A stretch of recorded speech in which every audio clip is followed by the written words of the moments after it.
Naugachhia police ने hotel में कई बरसों से चल रहे देह व्यापार का भंडाफोड़ किया है। गोपालपुर थाना के NH 31 स्थित मकंदपुर चौक स्थित राज पैलेस होटल में सेक्स रैकेट का खुलासा पुलिस ने कर दिया है, जहां पुलिस ने होटल से 4 लड़का और 4 लड़की को धर दबोचा है। गुप्त सूचना के आधार पर एक होटल में छापेमारी की गई। पुलिस के पहुंचते ही होटल में भगदड़ का माहौल बन गया। होटल के संचालक को पुलिस ने हिरासत में ले लिया है। पुलिस ने होटल से 4 लड़की और 4 लड़का सहित कई होटल के स्टाफ और मालिक को हिरासत में लेकर पूछताछ करने गोपालपुर पुलिस थाना लेकर सभी को गई है। पुलिस अधीक्षक नौगछिया को कई दिनों से गुप्त सूचना मिल रही थी कि होटल में सेक्स रैकेट का धंधा चलाया जा रहा है, जिसके बाद पुलिस ने होटल की रेकी करवाई और आज गोपालपुर थाना पुलिस सहित कई थानों की पुलिस के द्वारा छापेमारी की गई, जिसमें 4 लड़की और 4 लड़के को आपत्तिजनक स्थिति में होटल से गिरफ्तार किया गया। वहीं पुलिस हिरासत में लिए गए लोगों से पूछताछ कर रही है।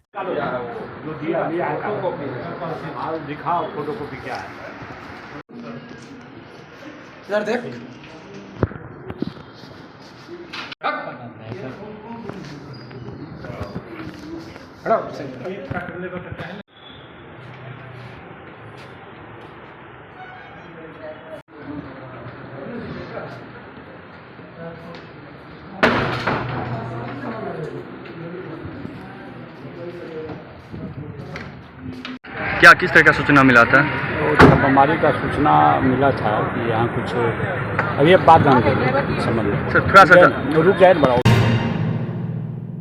सुल्तानगंज के अजगैबीनाथ धाम में श्रावणी मेले में गांजा का सेवन कांवरिया खुलेआम करते दिख रहे हैं। एक तरफ बिहार सरकार नशा मुक्त बिहार बनाने को लेकर तरह तरह के कार्य कर रही है, वहीं दूसरी तरफ कांवरिया बाबा भोलेनाथ के प्रसाद के रूप में गांजा की फूंक खुलेआम ले रहे हैं। गांजा का सेवन कर रहे वैशाली जिले से कांवरिया अमर कुमार ने बताया कि कई वर्षों से अजगैबीनाथ धाम से बाबा बैद्यनाथ धाम पैदल यात्रा करते हैं, बाबा भोलेनाथ को जल चढ़ाते हैं। रास्ते में थकान नहीं हो इसके लिए बाबा भोलेनाथ का प्रसाद गांजा का सेवन हम लोग करते हैं, जिससे हम लोगों की सारी थकान खत्म हो जाती है। गांजा जैसे प्रसाद को लेकर कांवरिया पैदल 105 किलोमीटर की यात्रा 2 दिन में तय कर लेते हैं। अजगैबीनाथ से बैद्यनाथ धाम जाने में 105 किलोमीटर की दूरी कैसे कट जाती है यह पता भी नहीं चलता। उन्होंने यह बताया कि बाबा भोलेनाथ हम लोगों की सारी मनोकामनाएं पूर्ण करते हैं। आपको बताते चले कि श्रावणी मेला में सुल्तानगंज से देवघर तक में गांजा का कारोबार करोड़ों रुपए का होता है। लगता है बिहार सरकार द्वारा कांवरियों को बाबा भोलेनाथ का प्रसाद ग्रहण करने के लिए छूट दे रखी है। इस पर कोई भी पदाधिकारियों का ध्यान अब तक नहीं जाने से कांवरिया खुलेआम गांजा पीते देखे जा रहे हैं। कितने सालों से आ रहे हैं? लगभग हम 3 साल से आ रहे हैं। 2 साल से आ रहे हैं। तो आप लोग जो जा रहे हैं, जो बाबा भोलेनाथ का जो प्रसाद है गांजा है, किस तरह सेवन करते हैं और उसे पीने से शरीर में शक्ति मिलता है। बाबा का दरबार का पता ही नहीं चलता है कि कितना दूर है बाबा का दरबार। चलने से कोई कितने दिनों में 105 किलोमीटर का जो दूरी है तय करते हैं आप लोग? लगभग 2 से 2.5 दिन। 2 से 2.5 दिन में तय करते हैं। बिल्कुल। अब कोई थकान नहीं होता? कोई थकान नहीं। यही प्रसाद जो है, यही प्रसाद के लेकर गांजा जो है, गांजा। कितने लोगों का जत्था आप लोगों का? लगभग 30 आदमी है। 30 आदमी। क्या नाम बताया आपका? मेरा नाम अमन कुमार। कहाँ से आए हैं? वैशाली जिला। वैशाली।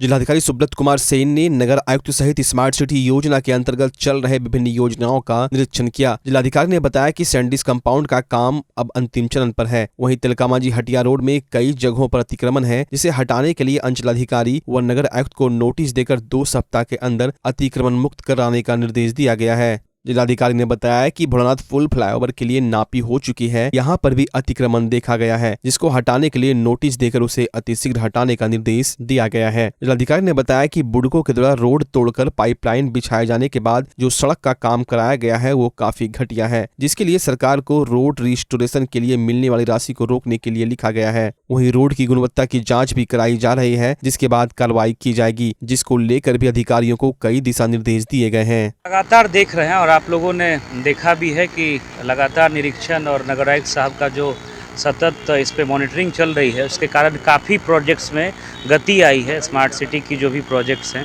तो उसी क्रम में आज हम लोग सारे प्रोजेक्ट्स को निकल करके देख रहे हैं।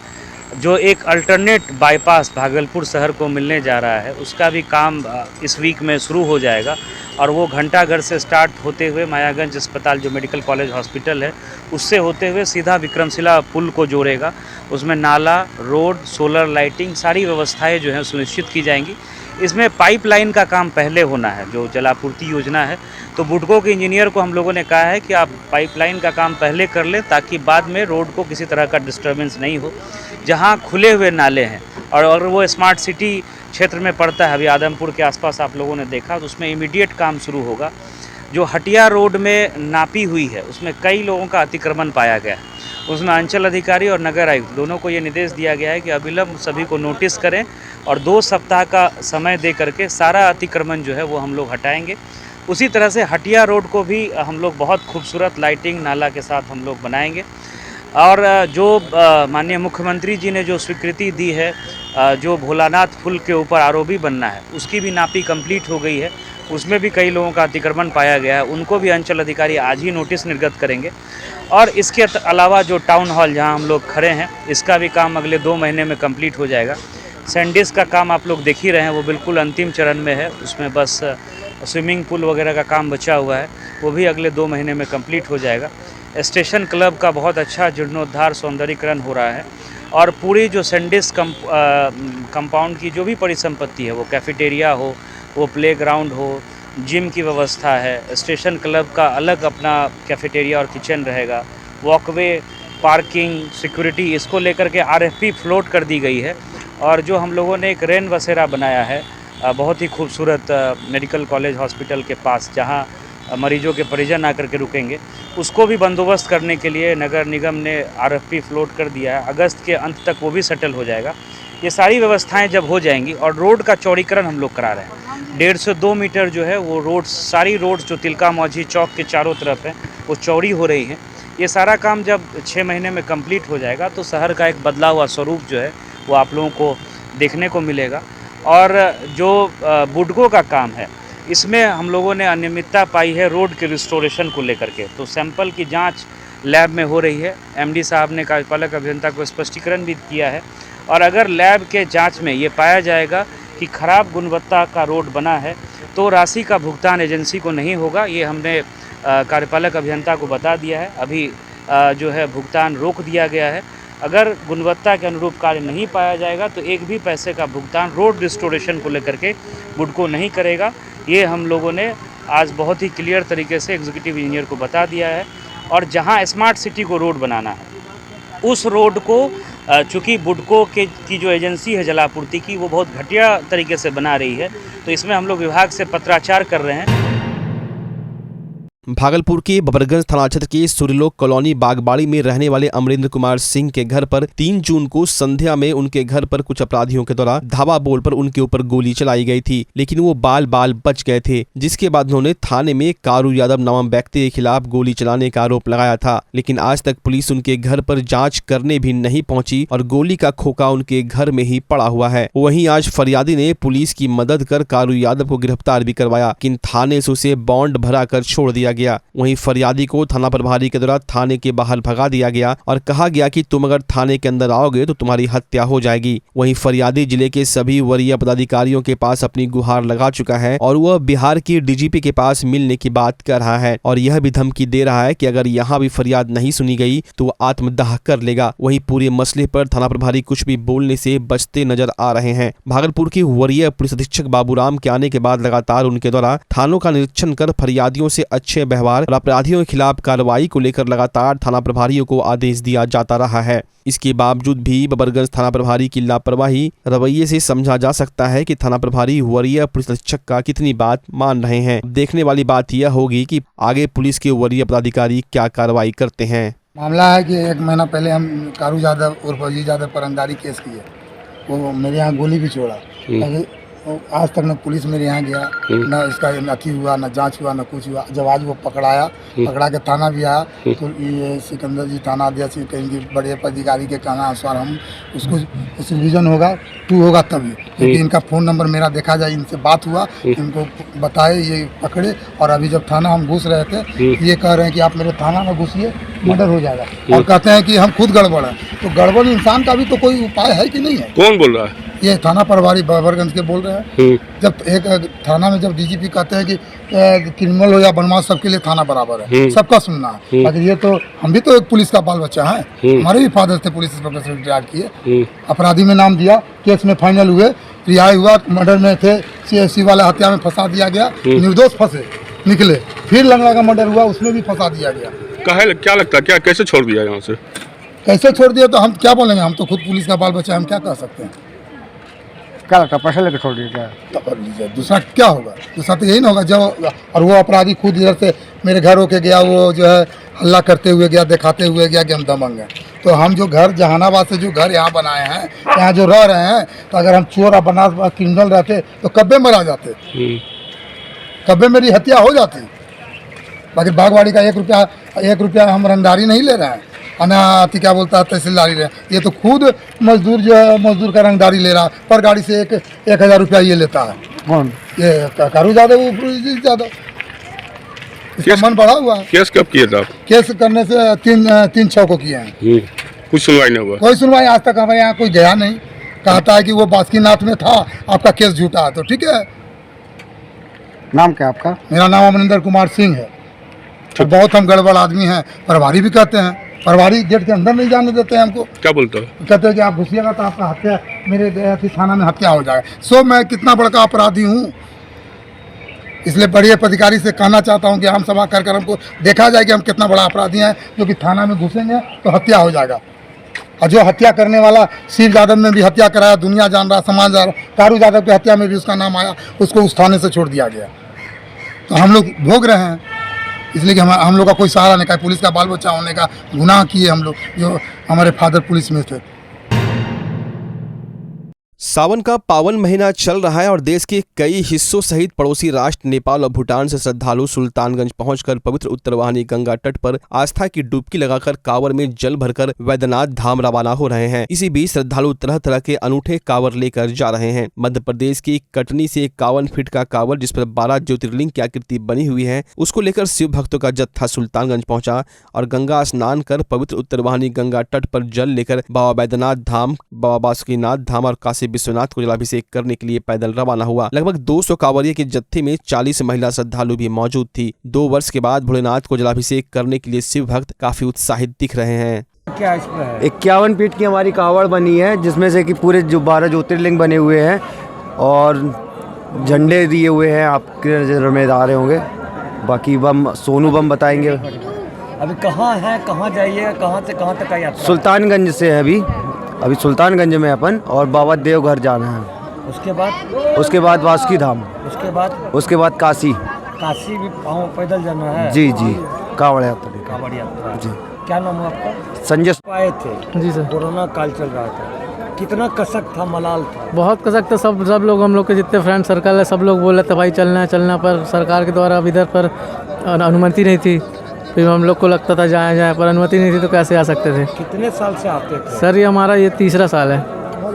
2 साल के आए हैं जत्थे में? पहली बार में आए थे हम लोग सर 101 लोग, फिर दूसरी बार में बड़े 10-20 लोग और बड़े, पर इस बार भारी संख्या में 180 लोग लमसम है, 30 लेडीज़ भी लेके आए हैं। क्या बड़ा आकर्षक कांवर लग रहा है, क्या कैसे सजा है, कितने दिन में बना है? सर इसमें कम से कम नहीं लगे तो 40 दिन लगा ये पूरी तैयारी करने में। हमने वो किया था, डिजाइनर बुलवाए थे तो उनने बनाई है।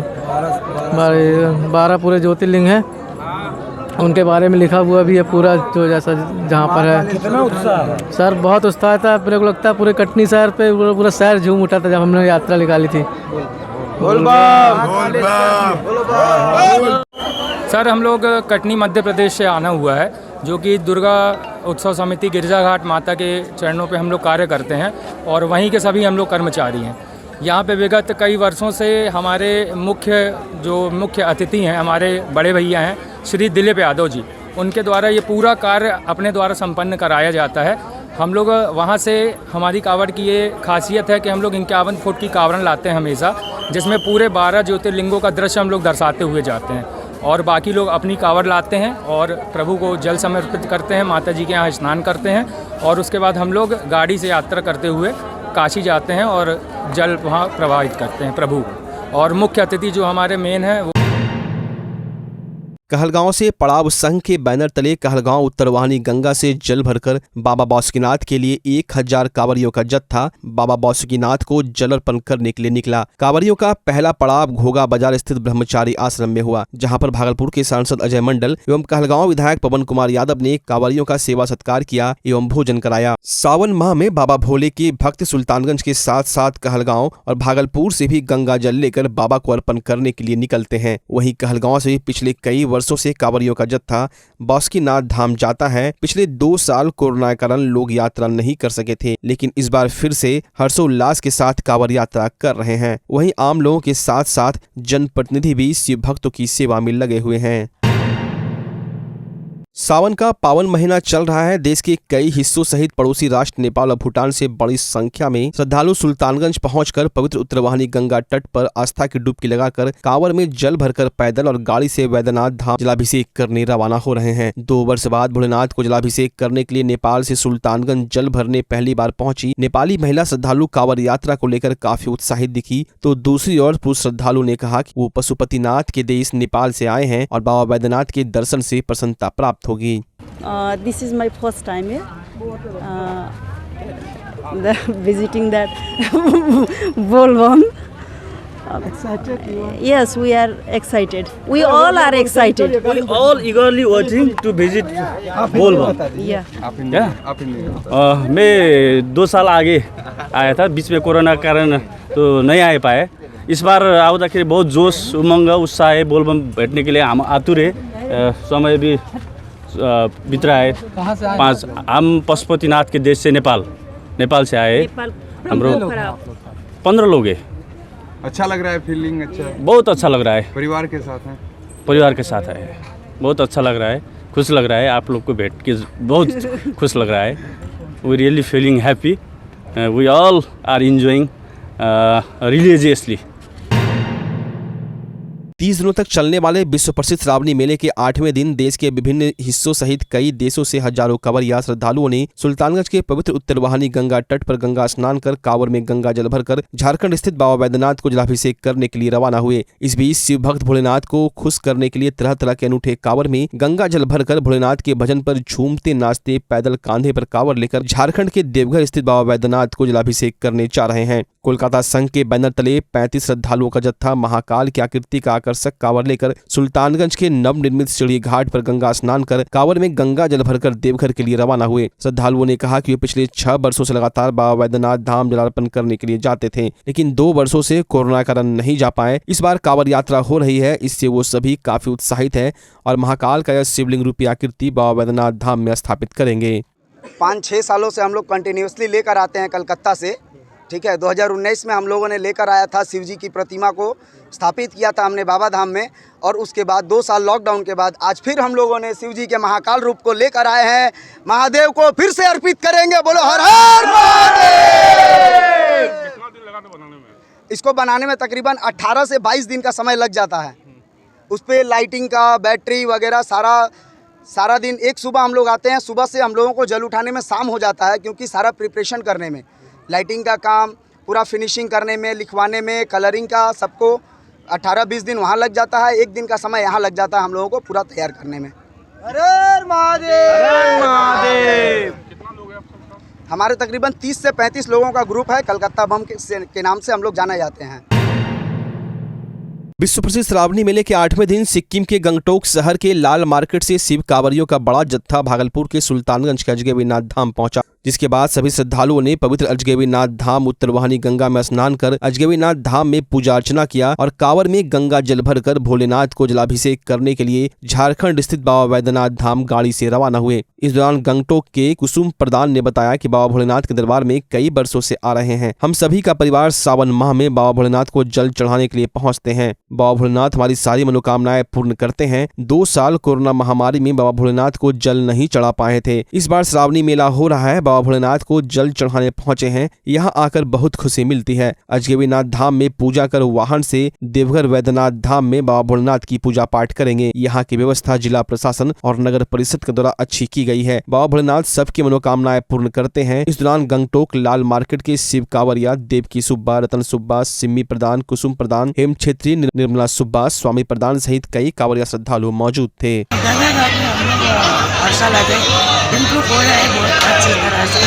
पहले आ रहा था, पहले तो हो रहा था, आज से बहुत अच्छा हो रहा है।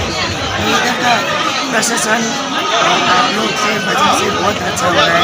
तो हम लोग धन्यवाद देते हैं, हर सुविधा हम लोग को मिल रहा है और प्रशासन को सभी का हम लोग धन्यवाद दे रहे हैं। हर साल हम लोग को कोई दिक्कत नहीं हो रहा है, हर साल आते हैं अच्छी तरह हम लोग। हाँ, चंदा ले लीजिए। हम हर एक साल आते हैं, लेकिन ये कोविड की वजह से नहीं आए। क्या व्यवस्थाएं हैं यहाँ की जो आप लोग आए हैं वाहनों से? यहाँ का व्यवस्था थोड़ा ये आप लोगों का ये जो प्रशासन है ना, थोड़ा लेकिन और दूसरा तो कुछ भी नहीं है। जैसे कि हम लोग वहाँ रख पाए थे पार्किंग के लिए, बहुत लंबा रास्ता दिखा दिया। भागलपुर के सुल्तानगंज थाना क्षेत्र के बैखटपुर में सड़क निर्माण को लेकर जिला लोक कल्याण निवारण अधिकारी के निर्देश पर अवैध अतिक्रमण पर जिला प्रशासन का बुलडोजर चला। दरअसल बैखटपुर के जमादार मंडल के द्वारा सरकारी जमीन पर अतिक्रमण कर मकान बना लिया गया था, जिसके कारण आसपास के ग्रामीणों को टीकारामपुर जाने का रास्ता नहीं मिल पा रहा था। जिसके बाद स्थानीय संत कुमार मंडल और ग्रामीणों ने लोक शिकायत निवारण विभाग और संबंधित अधिकारियों को कई बार अतिक्रमण हटाने के लिए आवेदन दिया था। कई बार विभाग के द्वारा जमादार मंडल को मकान तोड़ने के लिए नोटिस भेजे जाने के बावजूद जब अतिक्रमणकारियों ने अतिक्रमण नहीं हटाया तो आज सुल्तानगंज के बीडीओ मनोज कुमार मुर्मू, अंचलाधिकारी शंभू शरण राय, थानाध्यक्ष लाल बहादुर, बड़ी संख्या में पुलिस बल के द्वारा अतिक्रमण हटाया गया। इस दौरान अतिक्रमणकारियों ने अतिक्रमण मुक्त कराने आए दल पर पथराव कर दिया, जिससे बुलडोजर क्षतिग्रस्त हो गया। बाद में पुलिस ने सख्ती दिखाते हुए अतिक्रमणकारियों को खदेड़ दिया। दिक्कत यह है कि इस नाले पे घर है, मेरा घर तोड़ रहा है, 50 घर है इस नाले पे, सभी का टूटना चाहिए, एक का नहीं।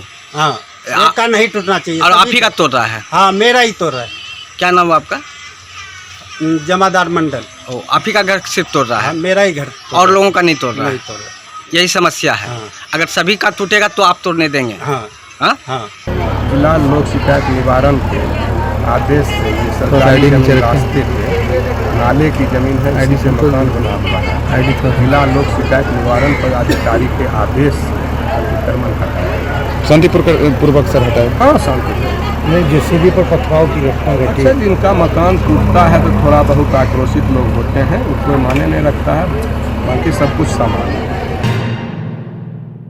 जिलाधिकारी सुब्रत सेन की अध्यक्षता में स्मार्ट सिटी योजना के अंतर्गत चल रहे कार्यों की समीक्षा बैठक की गई, जिसमें एडीएम, नगर आयुक्त सहित स्मार्ट सिटी परियोजना से जुड़े पदाधिकारियों ने बैठक में हिस्सा लिया। सैंडिस कंपाउंड में चल रहे स्मार्ट सिटी परियोजना के तहत कार्यों को लेकर बैठक में चर्चा की गई। पिछले दिनों जिलाधिकारी के निरीक्षण के दौरान कई तरह की गड़बड़ियां देखी गई थी, जिसको अतिशीघ्र ठीक करने का निर्देश बैठक के दौरान दिया गया। वहीं समय सीमा के अंदर स्मार्ट सिटी के कार्यों को पूरा करने का निर्देश जिलाधिकारी के द्वारा दिया गया है। अधिकारियों को निर्देश दिया गया है कि स्मार्ट सिटी के कार्यों में कहीं से कोई गड़बड़ी न हो। इसको लेकर अधिकारी लगातार कार्यों की मॉनिटरिंग करें और कार्यों की गुणवत्ता को सही प्रकार से करने का निर्देश दिया गया।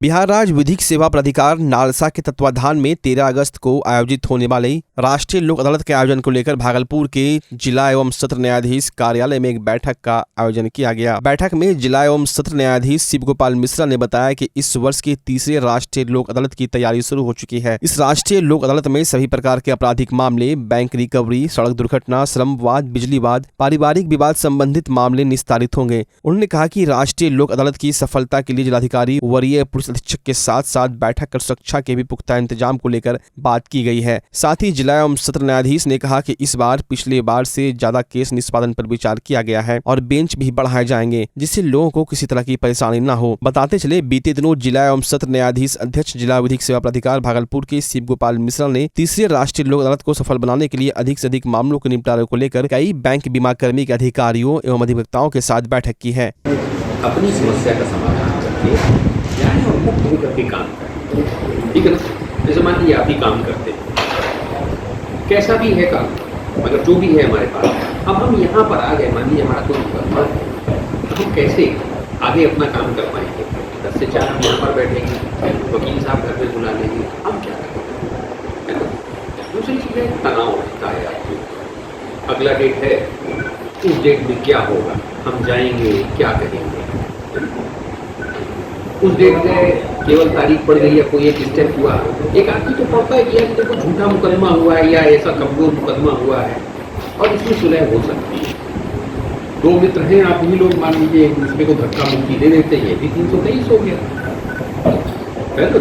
एक किसी के ऊपर ध्वज जमा दीजिए, वो पसंद नहीं करेंगे, ये भी 323 हो गया।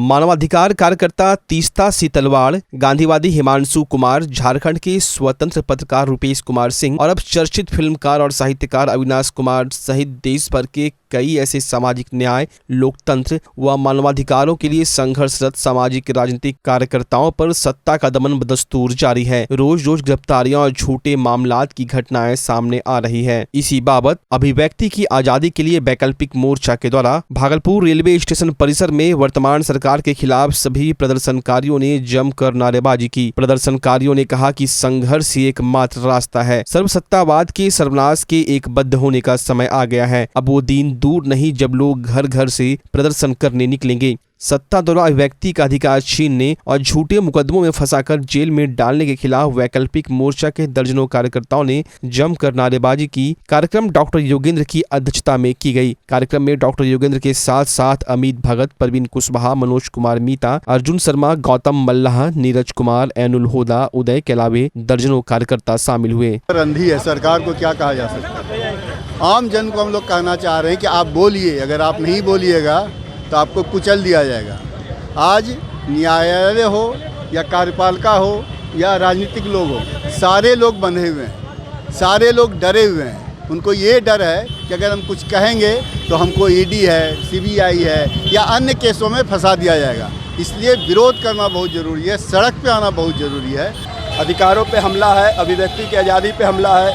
हम जो गिरफ्तार हो रहा है उसकी कड़ी निंदा करते हैं और इसका पुरजोर विरोध करते हैं। इस सामाजिक कार्यकर्ता, मानवाधिकार कार्यकर्ता, फिल्म निर्देशक की जो गिरफ्तारी हो रही है उसके खिलाफ में हम लोग आज प्रोटेस्ट कर रहे हैं। उद्देश्य ये है कि देश लोकतांत्रिक है, आज़ादी है अभिव्यक्ति की, न्यायालय में जाने की भी अभिव्यक्ति है। लेकिन हो क्या रहा है कि जो ट्वीट करता है उस पत्रकार पर गिरफ्तारी हो जाती है। जो कोर्ट जाता है न्याय के लिए, 17 आदिवासियों की हत्या हुई छत्तीसगढ़ में और उसकी जांच के लिए हिमांशु कुमार जब गए कोर्ट, सुप्रीम कोर्ट, तो सुप्रीम कोर्ट ने जांच नहीं करवाया।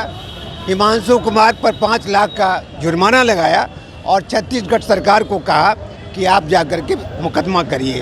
कहाँ का न्याय है। अविनाश दास फिल्मकार हैं, पत्रकार भी थे, कवि भी हैं। उन्होंने सिर्फ पूजा सिंघल और अमित शाह का जो तस्वीर है उसको ट्वीट किया तो उसकी गिरफ्तारी हो गई।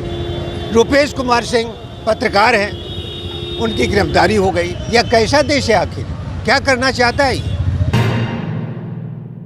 एमबीयू के प्रभारी कुलपति प्रोफेसर हनुमान प्रसाद पांडे की बर्खास्तगी तथा स्थायी कुलपति की नियुक्ति की मांग को लेकर छात्र राजद द्वारा अनिश्चितकालीन तालाबंदी के तहत छठे दिन भी विश्वविद्यालय अध्यक्ष दिलीप कुमार के नेतृत्व में विश्वविद्यालय प्रशासनिक भवन में तालेबंदी तथा धरना जारी रहा। राजद कार्यकर्ताओं के द्वारा सड़कों पर जुलूस निकालकर राज्य सरकार और प्रभारी कुलपति के खिलाफ जमकर नारेबाजी की गई। वहीं विश्वविद्यालय बंद कर रहे छात्रों का कहना है कि जब तक विश्वविद्यालय को स्थायी कुलपति नहीं मिल जाता तब तक आंदोलन जारी रहेगा और विश्वविद्यालय को बंद रखा जाएगा।